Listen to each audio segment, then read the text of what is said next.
Welcome to Global Ethics Review. I'm Alex Woodson from Carnegie Council, the world's catalyst for ethical action. In this podcast series, we'll be connecting Carnegie Council's work and current events with our senior fellows, senior staff, and friends of our organization. You'll hear from leading experts on artificial intelligence and technology, migration, climate change governance, and U.S. foreign policy and global engagement. Today, we're looking at 1 year of the COVID-19 pandemic and how it has changed international relations. Has it increased cooperation or competition? What are some of the issues we should be thinking about in regards to the transatlantic and inter-European relationships? What's the status of China after this past year? Next week, in part 2, we'll be taking a closer look at the United States and how the Biden administration has operated in early 2021. After 4 years of Trump and disastrous response to COVID-19, is the US still seen as a leader by its allies? To try to answer these big questions, we'll share some clips from Carnegie Council events from last spring, and then I'll be speaking with our senior fellow Nikolas Gvosdev, also a professor at the U.S. Naval War College, and Carnegie Council President Joel Rosenthal. This first clip is from a virtual event with Gvosdev and Rosenthal on April 17, 2020, titled Fractured Globalization and Dissolving Ethics. As you'll hear, Gvosdev was quite pessimistic about the prospects for solidarity in the early days of the pandemic, especially when it came to Europe and the United States. What you've had, at least in those first critical weeks in February and in March, was countries within the Euro-Atlantic world not only simply not rendering aid. So the first ethic of solidarity should be, you're in trouble, I have something I can help you, so I will give you masks, ventilators, spare capacity, we will deploy people to help you. But you not only did not have the provision of aid, you had countries beginning to take steps which actively injured other members of the community, which is, we're not simply going to give you aid, but we will take steps in our own country which are going to actively cause the citizens of your country greater harm or greater tragedy. And when you have that, and it's a natural reaction, it's the countervailing ethic of sovereignty. Which is that on the one hand, you have the ethic of solidarity, what affects you affects me, and then you have the ethic of sovereignty that says the price of sovereignty, the price of self-determination is you take responsibility for yourself, for your own, and therefore you don't have a right to make claims on others or those claims lessen against the claims of my own citizens. And so you saw with borders going up, checkpoints going up, restrictions, and then of course for the European Union in financial areas of countries harder hit by the pandemic, asking for the floating of what they were calling corona bonds, and more fiscally conservative countries in the Union being less likely to do it. We've had, of course, then across the Atlantic, competition for resources, competition to acquire patents and assets, and saying, well, if I acquire this asset or I acquire this company that's working on something, then they're going to do it for me and not for you. All of this creates damage to this ethic of solidarity. And this is why I'm concerned as we move forward that you already have people saying, well, this pandemic it's a problem and it's a crisis, but then it'll pass and somehow we're going to go back to the way things were pre-2020. My sense is that when you damage the ethic of solidarity, it's not that as if you can't reconcile, but you have opened up the possibility for countries and populations to say, the last time we had a problem, others did not have our backs, therefore we should be more concerned and reticent to so quickly offer aid in the future, or maybe that aid isn't dependable, so we shouldn't prepare or expect our partners to be able to do that. And you begin to erode those bonds. It's like termites working their way through the frame of a house. They begin to undermine it, and then perhaps that house isn't as stable for the future. And so looking at what's happening with the fracturing of the Euro-Atlantic community, those fractures are there. They have opened up. This doesn't mean that they're irreparable, that they can't be patched over. You can't go in and put in some sealant and try to put the structure back together again. But the cracks have opened up. They have weakened that tie of solidarity. Certainly, in the case of Italy, that in those first critical weeks when it was Chinese and Russian efforts, even if they were modest, even if they were largely symbolic, but they had an impact. And then to turn around, later on and say, well, Italy, you must now do certain things vis-a-vis Russia because your partners in Poland and Romania would like to see certain things happen vis-a-vis Russia and European solidarity. You may find that the Italians say, solidarity only goes so far, and we're going to do things that benefit us. The transatlantic relationship, even if there is a change of administration this November, the idea that you just magically pretend that these things haven't happened and you reset to an earlier stage, I don't think that happens either. So just to wrap up here, this is a case where the ethical question and the strategic question really merges together around this question of solidarity. And as the ethical basis of solidarity has been damaged within the Euro-Atlantic community, there will be strategic consequences. In late May 2020, Gvosdev and I recorded a podcast with Amitai Etzioni, university professor at the George Washington University and director of their Institute for Communitarian Policy Studies. He described this lack of solidarity in even starker terms, highlighting the isolation of the United States. But above all, there's enormous difference between the rest of the world and the United States. The United States is the outlier here. Other countries seek to collaborate. Europe is seeking to collaborate with China. Israel is certainly working with China on science and on trade. India and China, despite the tensions, are helping each other. And in fact, several other countries are forming interesting new idea, travel bubbles, which countries like the Czech Republic and New Zealand and Israel, who all are in good shape, will allow people to travel from one country to the other. Well, they will not open themselves up to countries like the United States, in which the virus is still running wild.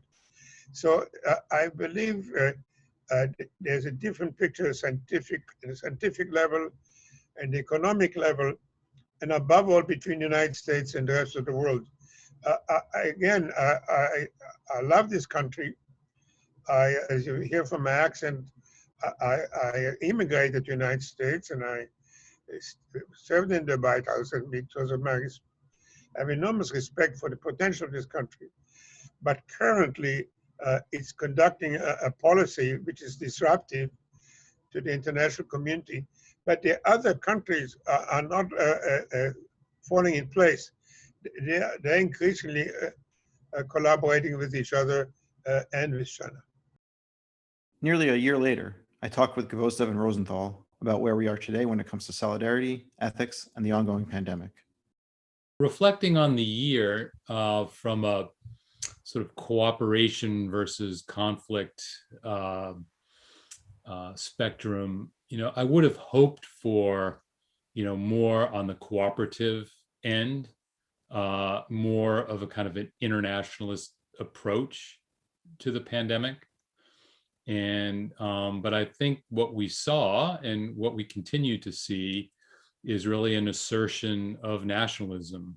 The sort of populism and nationalism that we had seen, really since Brexit and with the election of President Trump and, other sort of nationalist tendencies all around the world.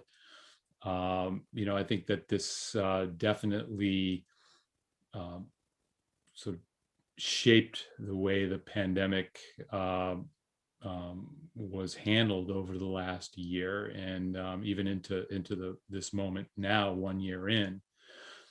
Internationalism and international cooperation, even in the face of a collective threat like a pandemic, still seems to be an uphill battle.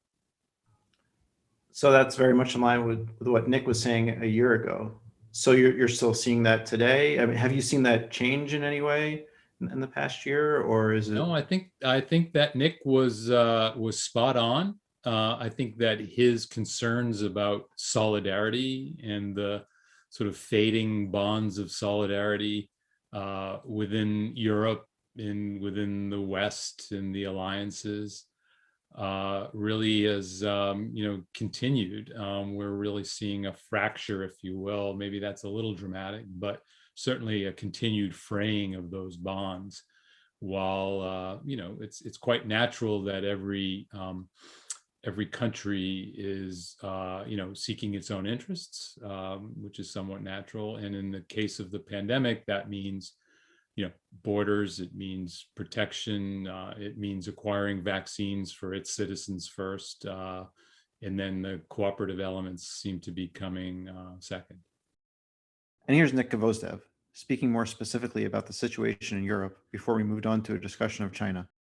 I think what we're seeing is a split between much more rhetoric about cooperation, and particularly in the wake of the US presidential elections, with the new administration signaling or stressing the importance of partnerships and alliances and working together. We definitely have a rhetorical shift towards cooperation, and it is backed by some cooperative activity, working together in terms of trying to set the agenda, looking for areas for cooperation in health security, and then in related areas like climate. But the underlie of competition is still very much there, because what we've seen over the last year and even continuing into 2021 is that everyone likes the rhetoric of cooperation up until the choice has to be made to cooperate and therefore to forego something. So what we've seen, particularly in the European Union and in the context of the European Union, is the European Union not being so anxious to export supplies of vaccine if it will diminish supplies within Europe. We have this toss-up between a Britain which has left the European Union and had ordered vaccines, and the European Union trying to intervene to stop or slow down the export of vaccines to Britain. We have the question reopening in Europe of divides between wealthier and not so wealthy nations in Europe. And then, of course, this is where the Russians play in, because a number of the Central European and Southern European countries that may not be able to access some of the US, British, German produced vaccines or Belgian produced vaccines are turning to the Russians, which then complicates efforts to try to have a unified European response to Russia, particularly when it comes to things such as human rights. And we saw this in February when the European Union essentially went for a pretty modest response to the crackdowns in Russia and the situation of Alexei Navalny. So competition is still there. And also one last point is that while the Biden-Harris administration has been signaling cooperation, when Secretary of State Tony Blinken gave his address at the beginning and the first week of March, laying out the new US approach, he talked about cooperation, and then he referred back to the notion, however, that whatever the US does in the international sphere must still benefit working Americans and middle-class families here. And so that introduces a point of cooperation up into a point where you say that cooperation for the sake of cooperation is no longer valid. So I think the pandemic opened up some of these fissures, and 2021 isn't quite repairing them yet. Yeah, you mentioned a lot about what's happening in Europe, things that don't point towards solidarity, don't point towards cooperation. Where do you see that going? We have the vaccine. This pandemic will be over for a lot of countries in a year or less, hopefully. Where do you see this tension in Europe leading to? I think it has already reopened and will continue to reopen questions about where where does the ethical focus for decision-making lie? And we saw this with the migration crisis. We saw this with the economic crisis in Europe. Even after the 2008 financial crisis and the pandemic, it continues as well. And what I mean by the ethical framework or foundation is who is owed what, right? Because that essentially comes down to, that's essentially in a nutshell what ethics is supposed to be a guide to. Who is owed what? Are Europeans owed something by the European Union as a whole? Does that supersede the national communities to which they belong? That is, does Germany or Portugal or Italy or Greece have a special duty to Germans or Italians or Portuguese or Greeks before Europeans in general?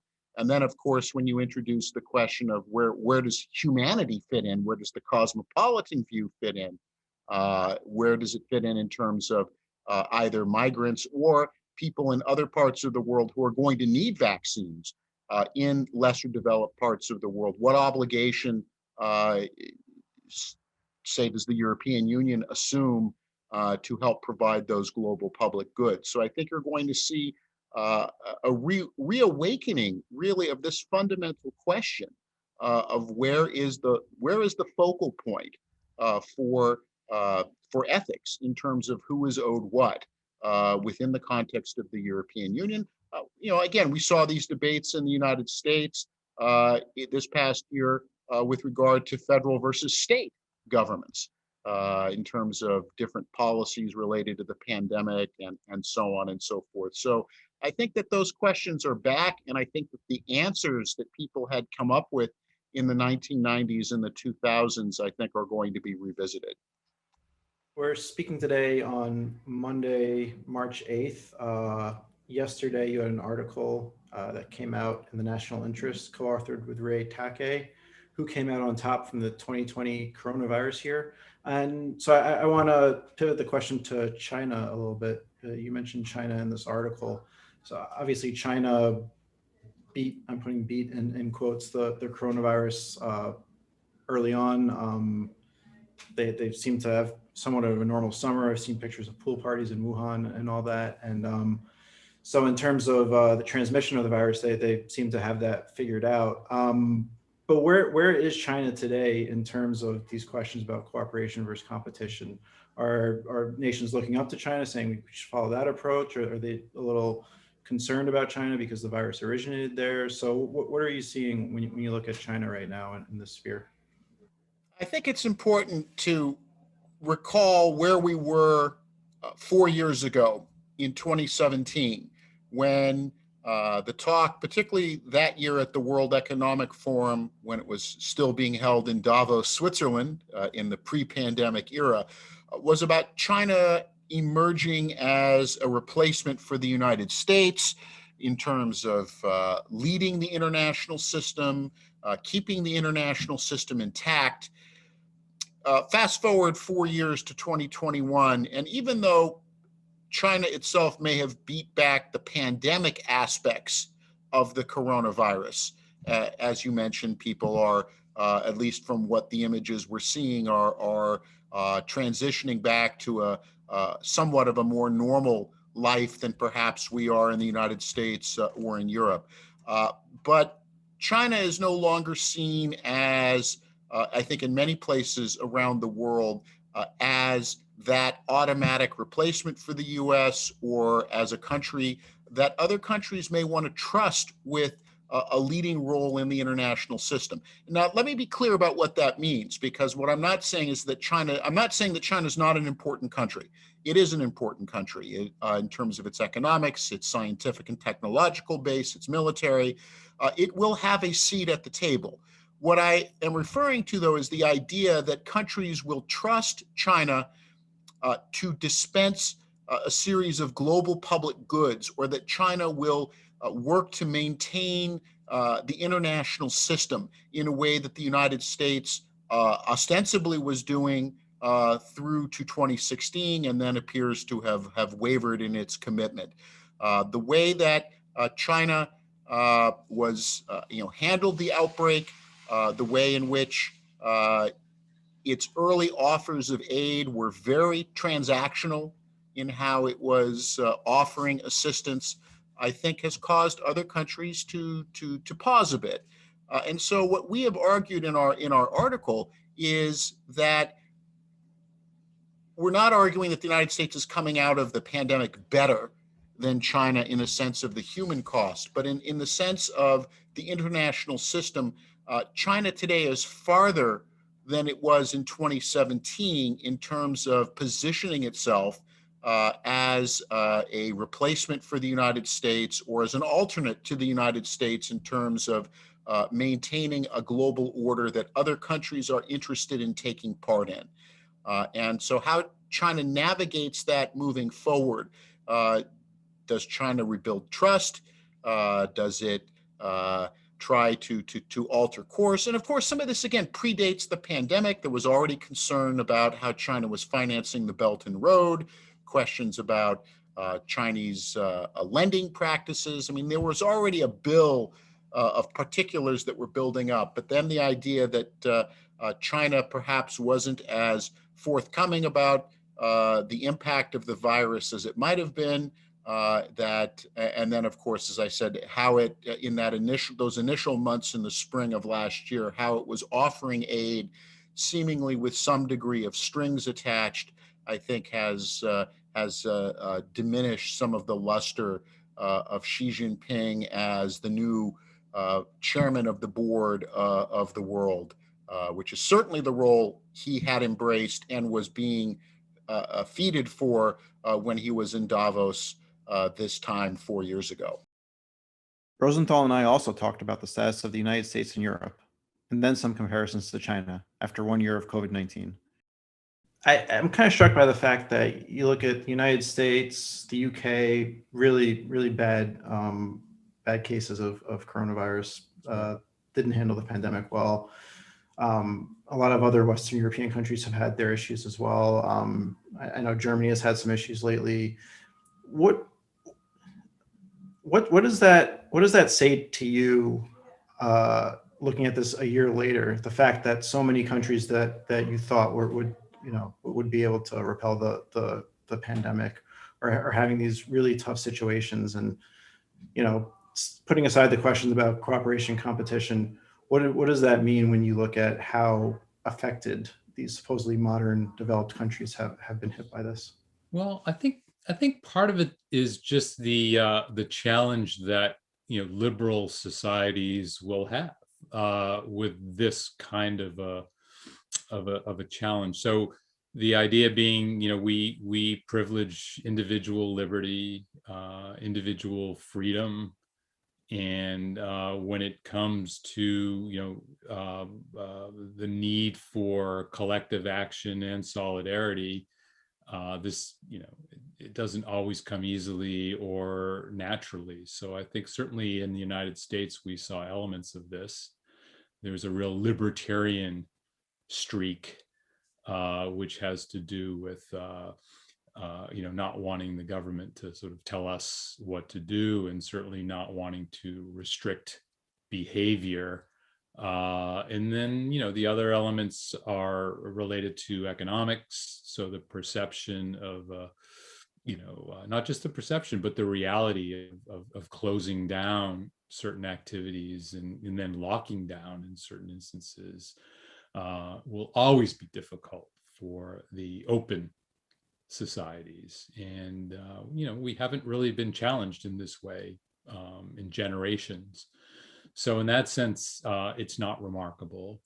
I think also the challenge for these developed democracies, that you were describing, United States, UK, parts of Europe, is just the challenge of governance and government, producing for its citizens. Again, we're open societies, we're market-based economies, which really do privilege individual rights, freedom, liberty, markets. And, not since World War II have we really, needed things like the Defense Production Act, strong government intervention to meet, public security collective needs, not at this level.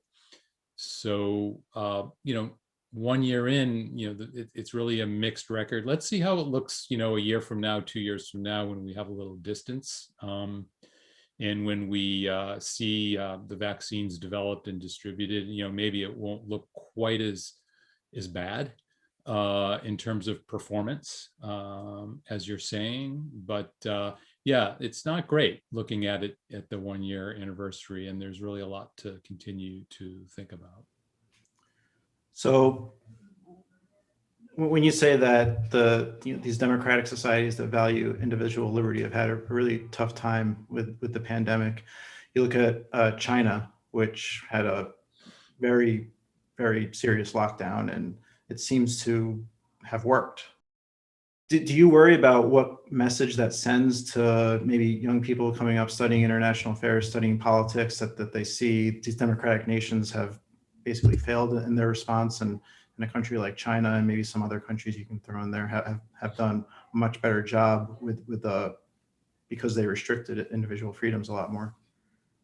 Yeah, that's a great point. I mean, there is, and it's not just with something like the pandemic, but it also goes to other elements of public life, like building infrastructure, or as the old saying used to go, making the trains run on time, right? I mean, this idea of strong authority invested in the government to produce certain kind of services for and outcomes for society. So yeah, but on the other hand, you have to understand what the price of that is, and the price of that is the giving up of individual freedom, of sometimes notions of accountability, and so on. So I think a better way to think about it would be goes back to what Nick Gvosdev was talking about, some notion of building a sense of solidarity among publics. So when you're faced with something like a pandemic, rather than have the strict government, not just guidelines, but requirements that you have in China of quarantine, of contact tracing, of all these sorts of elements. Wouldn't it be better to have some kind of voluntary compliance with the government guidelines, right? To do what you're asked to do. It would seem to me to be a better way, moving forward, than to be just sort of, giving up all of your autonomy and all of your decision making to a central authority. Next week, we'll be back with more clips and the rest of my interviews with Joel Rosenthal and Nick Gvosdev for part 2 of our look at 1 year of the COVID-19 pandemic and international relations. We'll be focusing on the United States and President Biden. In the meantime, please go to carnegiecouncil.org or follow us on Twitter @Carnegie Council. Thanks for listening, and stay safe and healthy.